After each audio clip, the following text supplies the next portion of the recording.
देश में लॉकडाउन के समय सड़क, बाजार सब सुनसान हो चुके थे। दुकानें लूटने के लिए भला इससे बेहतर समय और कौन सा होता। दो नए नवेले चोर शिब्बू और कुंदू बाजार में डाका डालने का प्लान बना रहे थे। जो सामान लूटेंगे उसे अपने ठिकाने तक कैसे लेकर जाएंगे? मैंने रिक्शे का इंतजाम कर लिया है। हम बाजार में प्रवेश रिक्शे के साथ ही करेंगे। तू रिक्शा चलाएगा और मैं सवारी बनकर बैठूंगा। मैं सवारी बनूंगा, तू रिक्शा चलाएगा। अरे बेवकूफी, लड़ने का समय नहीं है, चल निकलते हैं। दोनों रिक्शे से गांव के बाजार में पहुंचते हैं। शिब्बू रिक्शा चला रहा है, कुंदू सवारी बनकर बैठा है। वो रही कपड़ों की सबसे बड़ी दुकान। शिब्बू रिक्शे को रोके बिना ड्राइविंग सीट से कूदकर सीधे दुकान की ओर चला जाता है। कुंदू चिल्लाता रह जाता है, अरे रिक्शा तो रोक देता। रिक्शा एक खंबे में जा टकराता है और कुंदू उछलकर सड़क पर गिर पड़ता है। दुकान में तो ताला लगा है, चोरी कैसे करेंगे? मैं ताला काटने वाली मशीन लेकर आया हूँ। उधर दुकान का मालिक रघु घर बैठे आराम कर रहा था। आप हफ्ते भर से दुकान नहीं गए हैं, एक बार दुकान देख तो आइए। अरे इस समय लॉकडाउन में कोई खतरा नहीं। कुछ महीनों बाद हमारी बेटी की शादी है, दुकान में चोरी वोरी हो गई तो हम खर्चा कैसे संभाल पाएंगे? सुबह नहीं हो पाती उससे पहले ही गांव का एक आदमी रघु के घर आकर खबर करता है कि उसकी दुकान पर डाका पड़ गया। रघु भागता हुआ अपनी दुकान पर पहुंचता है। लुटेरे लगभग सभी कपड़े उठाकर ले जा चुके थे, एक कपड़ा भी नहीं छोड़ा था। रघु रोने और चिल्लाने लगा, हे भगवान, ये क्या हो गया? अब मैं अपनी बेटी की शादी कैसे कर पाऊंगा? उधर लुटेरे चोरी का माल एक आदमी को बेच रहे थे। 10 लाख रुपए देकर चला जाता है। अब आया मजा, हमारी पगार में तो कुछ मिलता ही नहीं था। अगली चोरी कहाँ करनी है? अब प्रॉफिट बढ़ना चाहिए। अब हम किसी सुनार की दुकान लूटेंगे, लेकिन समझदारी से। लुटेरे रिक्शे से आए थे, अब हमें रिक्शे वालों पर नजर रखनी होगी। पुलिस वाले गांव के बाजार पर कड़ी नजर रखते हैं। रात के 2 बजे इंस्पेक्टर चमन को बाजार की रोड पर एक रिक्शा दिखाई देता है। इंस्पेक्टर एक हवलदार के साथ रिक्शे वाले का पीछा करता है। रिक्शा एक सुनार की दुकान पर रुकता है। रिक्शा चलाने वाला और रिक्शे पर बैठा आदमी दोनों उतरते हैं और ईंट से सुनार की दुकान का ताला तोड़ने लगते हैं।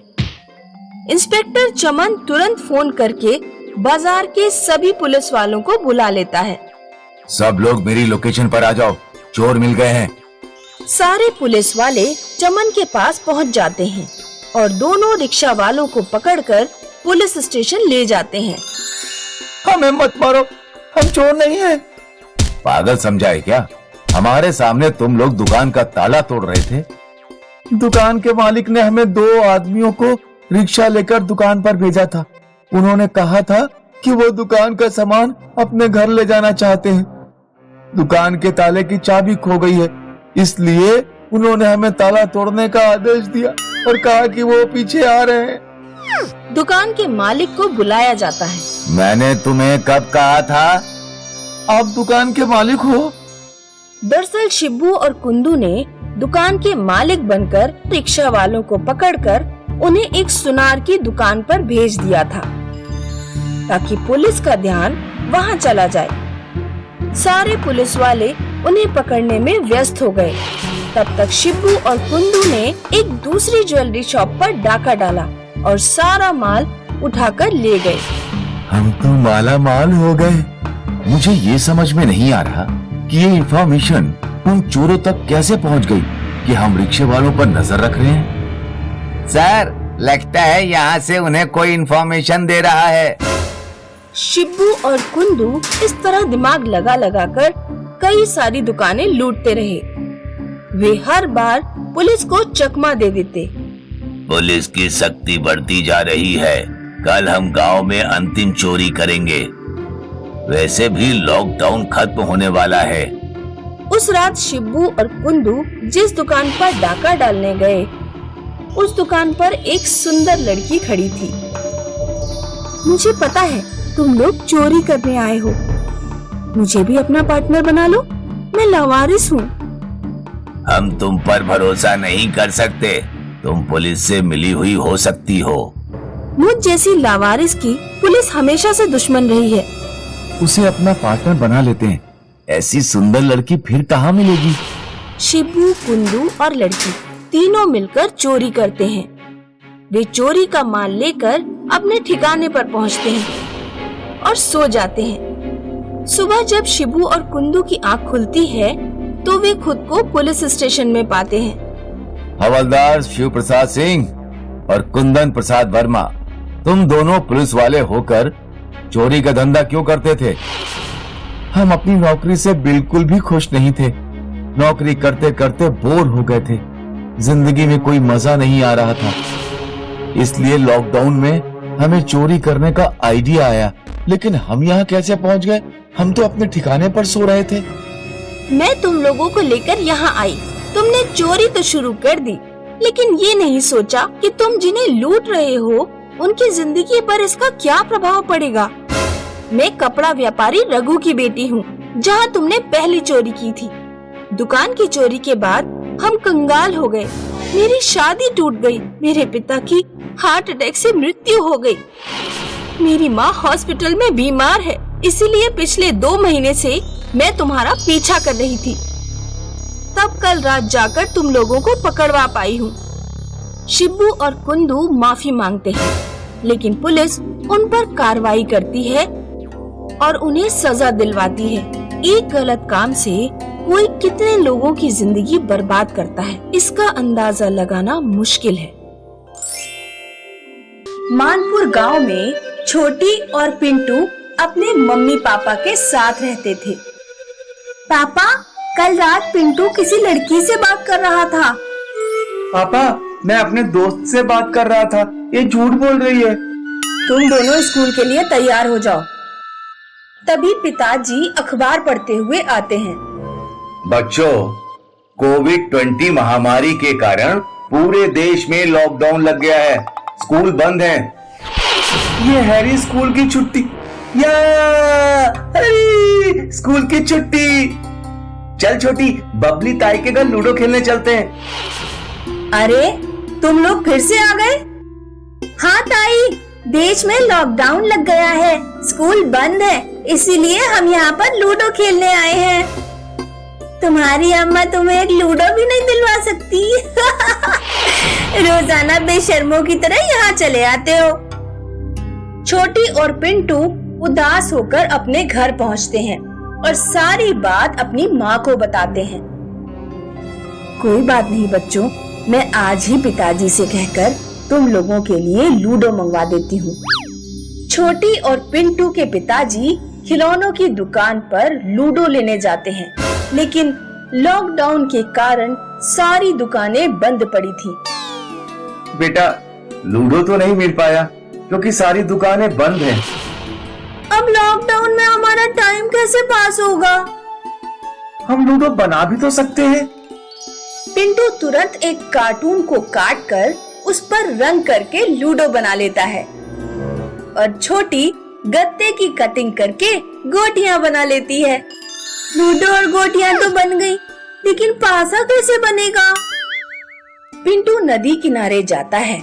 नदी किनारे एक छोटी सी गुफा थी। पिंटू उसके अंदर घुसकर पत्थर ढूंढने लगता है। उसे वहाँ चौकोर पत्थर तो नहीं मिलता, लेकिन पत्थर का बना हुआ एक बहुत शानदार लूडो मिलता है। पिंटू बहुत खुश होकर घर पहुँचता है। देखो सब लोग, मुझे क्या मिला है। अरे वाह, इतना अच्छा लूडो, चलो खेलते हैं। लूडो खोलते ही लूडो से आवाज आती है। जिनके लूडो में स्वागत है, जीतने वाले को मिलेगा इनाम। हारने वाले की उड़ेगी मजाक और बेईमानी करने वाले को मिलेगा दंड। उधर बबली ताई की बेटी पुष्पा 500 रुपए लगाकर गांव की एक लड़की के साथ लूडो खेल रही थी। पुष्पा गेम हार जाती है। चल 500 रुपए निकाल। लॉकडाउन चल रहा है इसीलिए कैश नहीं निकल पाया, बाद में ले लियो। मुझे अभी चाहिए। कह दिया ना अभी नहीं मिलेंगे। दोनों में लड़ाई हो जाती है। लड़की पुष्पा का लूडो फाड़ कर चली जाती है। अगले दिन पुष्पा छोटी पिंटू के घर लूडो खेलने पहुंचती है। क्या मैं तुम लोगों के साथ लूडो खेल सकती हूँ? मेरा लूडो फट गया। पहला गेम पुष्पा और छोटी के बीच होता है। छोटी गेम जीत जाती है और पुष्पा हार जाती है। लूडो से एक नया लेडीज बैग बाहर निकलता है। ये छोटी के लिए है। उसके बाद लूडो से एक गाय निकलती है और पुष्पा के सिर पर गोबर करके लूडो के अंदर घुस जाती है। ये कैसा लूडो है? ये जिनका लूडो है। जीतने वाले को मिलता है इनाम और हारने वाले की उड़ती है मजाक। पुष्पा मन में सोचती है कि अगर मैं किसी तरह जीत जाऊं तो मुझे भी इनाम मिलेगा। पिंटू, एक गेम में तुम्हारे साथ खेलना चाहती हूँ। पुष्पा पिंटू के साथ खेलना शुरू करती है। पिंटू एक बार गेम के बीच में उठकर पानी पीने चला जाता है। पुष्पा चुपके से अपनी गोटी आगे बढ़ाकर रख देती है। तभी लूडो से आवाज आती है। तुमने बेईमानी की। जिन बेईमानी करने वाले को दंड देता है। पुष्पा की नाक 10 इंच लंबी हो जाती है। अरे ये क्या हो गया? मेरी नाक इतनी बड़ी हो गई। अब कोई लड़का मुझसे शादी नहीं करेगा। ऊपर से लॉकडाउन चल रहा है। मैं किसी के पास अपनी नाक कटाने भी नहीं जा पाऊंगी।